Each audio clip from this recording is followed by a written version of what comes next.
the science of self-control. We live in a scientific age. Men of science are numbered by thousands, and they are ceaselessly searching, analyzing, and experimenting with a view to discovery and the increase of knowledge. The shelves of our libraries, both public and private, are heavy with their load of imposing volumes on scientific subjects, and the wonderful achievements of modern science are always before us, whether in our homes or in our streets, in country or town, on land or sea. There shall we have before us some marvelous device, some recent accomplishment of science, for adding to our comfort, increasing our speed, or saving the labor of our hands. Yet with all our vast store of scientific knowledge, and its startling and rapidly increasing results in the world of discovery and invention, there is, in this age, one branch of science which has so far fallen into decay as to have become almost forgotten, a science, nevertheless, which is of greater importance than all the other sciences combined, and without which all science would but subserve the ends of selfishness and aid in man's destruction. I refer to the science of self-control. Our modern scientists study the elements and forces which are outside themselves, with the object of controlling and utilizing them. The ancients studied the elements and forces which were within themselves, with a view to controlling and utilizing them, and the ancients produced such mighty masters of knowledge in this direction, that to this day they are held in reverence as gods, and the vast religious organizations of the world are based upon their achievements. Wonderful as are the forces in nature, they are vastly inferior to that combination of intelligent forces which comprise the mind of man, and which dominate and direct the blind mechanical forces of nature. Therefore, it follows that to understand, control, and direct the inner forces of passion, desire, will, and intellect is to be in possession of the destinies of men and nations. As in ordinary science, there are, in this divine science, degrees of attainment, and a man is great in knowledge, great in himself, and great in his influence on the world, in the measure that he is great in self-control. He who understands and dominates the forces of external nature is the natural scientist, but he who understands and dominates the internal forces of the mind is the divine scientist, and the laws which operate in gaining a knowledge of external appearances operate also in gathering a knowledge of internal varieties. A man cannot become an accomplished scientist in a few weeks or months, nay, not even in a few years, but only after many years of painstaking investigation can he speak with authority and be ranked among the masters of science. Likewise, a man cannot acquire self-control and become possessed of the wisdom and peace-giving knowledge which self-control confers, but by many years of patient labor, a labor which is all the more arduous because it is silent and both unrecognized and unappreciated by others. And he who would pursue this science successfully must learn to stand alone and to toil unrewarded, as far as any outward emolument is concerned. The natural scientist pursues, in acquiring his particular kind of knowledge, the following 5 orderly and sequential steps. 1. Observation. That is, he closely and persistently observes the facts of nature. 2. Experiment. Having become acquainted by repeated observations with certain facts, he experiments with those facts, with a view to the discovery of natural law. He puts his facts through rigid processes of analysis, and so finds out what is useless and what of value. and he rejects the former and retains the latter. 3. Classification. Having accumulated and verified a mass of facts by numberless observations and experiments, he commences to classify those facts, to arrange them in orderly groups, with the object of discovering some underlying law, some hidden and unifying principle, which governs, regulates, and binds together these facts. 4. Deduction. Thus he passes on to the fourth step of deduction. From the facts and results which are before him, he discovers certain invariable modes of action, and thus reveals the hidden law of things. 5. Knowledge. Having proven and established certain laws, it may be said of such a man that he knows. He is a scientist, a man of knowledge. But the attainment of scientific knowledge is not the end, great as it is. Men do not attain knowledge for themselves alone, nor to keep it locked secretly in their hearts, like a beautiful jewel in a dark chest. The end of such knowledge is use, service, the increase of the comfort and happiness of the world. Thus, when a man has become a scientist, he gives the world the benefit of his knowledge, and unselfishly bestows upon mankind the results of all his labors. Thus, beyond knowledge, there is a further step of use, that is, the right and unselfish use of the knowledge acquired, the application of knowledge to invention for the common weal. It will be noted that the 5 steps or processes enumerated follow in orderly succession, and that no man can become a scientist who omits any one of them. Without the first step of systematic observation, for instance, he could not even enter the realm of knowledge of nature's secrets. At first, the searcher for such knowledge has before him a universe of things. These things he does not understand. Many of them, indeed, seem to be irreconcilably opposed one to the other, and there is apparent confusion. But by patiently and laboriously pursuing these 5 processes, he discovers the order, nature, and essence of things, perceives the central law or laws which bind them together in harmonious relationship, and so puts an end to confusion and ignorance. As with the natural scientist, so with the divine scientist, he must pursue, with the same self-sacrificing diligence, 5 progressive steps in the attainment of self-knowledge, self-control. These 5 steps are the same as with the natural scientist, but the process is reversed. The mind, instead of being centered upon external things, is turned back upon itself, and the investigations are pursued in the realm of the mind, or of one's own mind, instead of in that of matter. At first, the searcher for divine knowledge is confronted with that mass of desires, passions, emotions, ideas, and intellections, which he calls himself, which is the basis of all his actions, and from which his life proceeds. This combination of invisible yet powerful forces appears confusedly.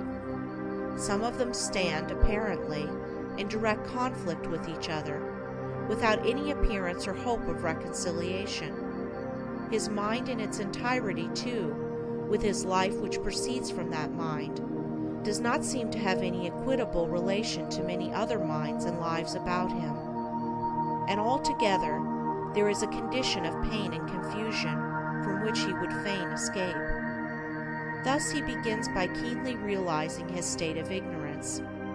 For no one could acquire either natural or divine knowledge if he were convinced that without study or labor he already possessed it.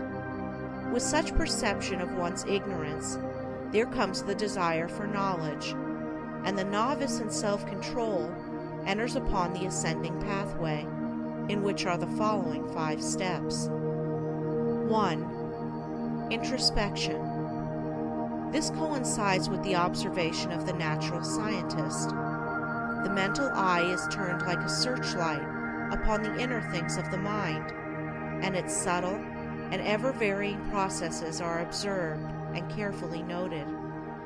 This stepping aside from selfish gratifications, from the excitements of worldly pleasures and ambitions, in order to observe, with the object of understanding, one's nature, is the beginning of self-control.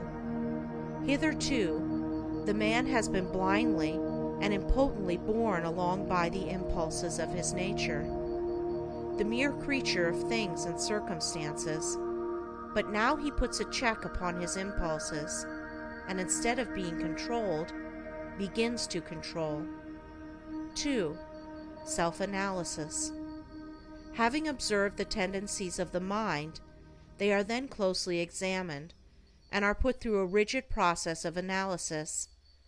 The evil tendencies, those that produce painful effects, are separated from the good tendencies, those that produce peaceful effects, and the various tendencies, with the particular actions they produce, and the definite results which invariably spring from these actions, are gradually grasped by the understanding, which is at last enabled to follow them in their swift and subtle interplay and profound ramifications.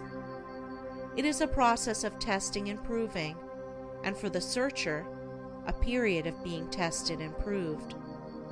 3. Adjustment. By this time, the practical student of things divine has clearly before him every tendency and aspect of his nature, down to the profoundest promptings of his mind and the most subtle motives of his heart. There is not a spot or corner left which he has not explored and illuminated with the light of self-examination. He is familiar with every weak and selfish point, every strong and virtuous quality. It is considered the height of wisdom to be able to see ourselves as others see us, but the practitioner of self-control goes far beyond this.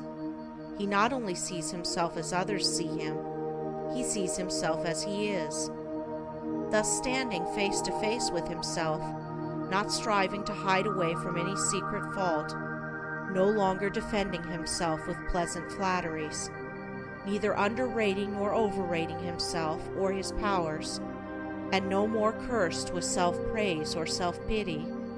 He sees the full magnitude of the task which lies before him, sees dearly ahead the heights of self-control, and knows what work he has to do to reach them. He is no longer in a state of confusion, but has gained a glimpse of the laws which operate in the world of thought, and he now begins to adjust his mind in accordance with those laws. This is a process of weeding, sifting, cleansing. As the farmer weeds, cleans, and prepares the ground for his crops, so the student removes the weeds of evil from his mind, cleanses and purifies it, preparatory to sowing the seeds of righteous actions, which shall produce the harvest of a well-ordered life. 4. Righteousness. Having adjusted his thoughts and deeds to those minor laws which operate in mental activities in the production of pain and pleasure, unrest and peace, sorrow and bliss, he now perceives that there is involved in those laws one great central law, which, like the law of gravitation in the natural world, is supreme in the world of mind, a law to which all thoughts and deeds are subservient, and by which they are regulated and kept in their proper sphere. There is the law of justice or righteousness, which is universal and supreme. To this law he now conforms. Instead of thinking and acting blindly, as the nature is stimulated and appealed to by outward things, he subordinates his thoughts and deeds to this central principle. He no longer acts from self, but does what is right, what is universally and eternally right. He is no longer the abject slave of his nature and circumstances. He is the master of his nature and circumstances.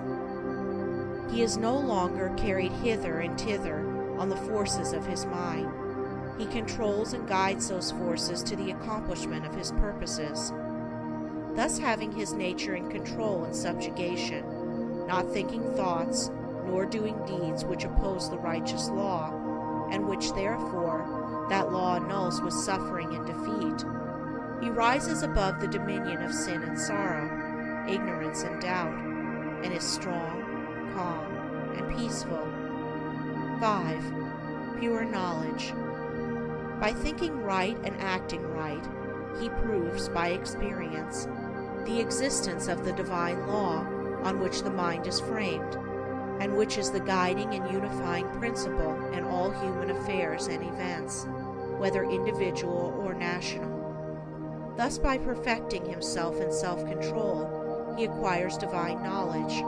He reaches the point where it may be said of him, as of the natural scientist, that he knows. He has mastered the science of self-control and has brought knowledge out of ignorance, order out of confusion. He has acquired that knowledge of self, which includes knowledge of all men, that knowledge of one's own life, which embraces knowledge of all lives.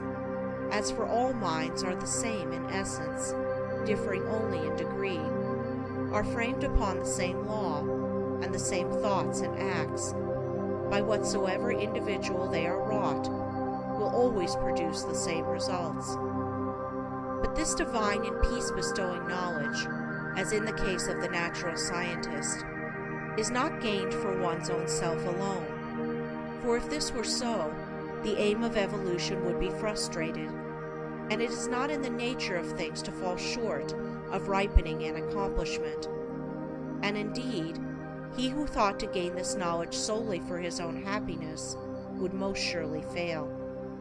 So beyond the 5th step of pure knowledge, there is still a further one of wisdom, which is the right application of the knowledge acquired, the pouring out upon the world, unselfishly and without stint, the results of one's labors, thus accelerating progress and uplifting humanity. It may be said of men who have not gone back into their own nature to control and purify it, that they cannot clearly distinguish between good and evil, right and wrong. They reach after those things which they think will give them pleasure, and try to avoid those things which they believe will cause them pain. The source of their actions is self, and they only discover right painfully and in a fragmentary way, by periodically passing through severe sufferings and lashings of conscience. But he who practices self-control, passing through the 5 processes, which are 5 stages of growth, gains that knowledge which enables him to act from the moral law which sustains the universe. He knows good and evil, right and wrong, and thus knowing them, lives in accordance with good and right. He no longer needs to consider what is pleasant or what is unpleasant, but he does what is right. His nature is in harmony with his conscience, and there is no remorse. His mind is in unison with the great law, and there is no more suffering and sin. For him evil is ended, and good is all in all.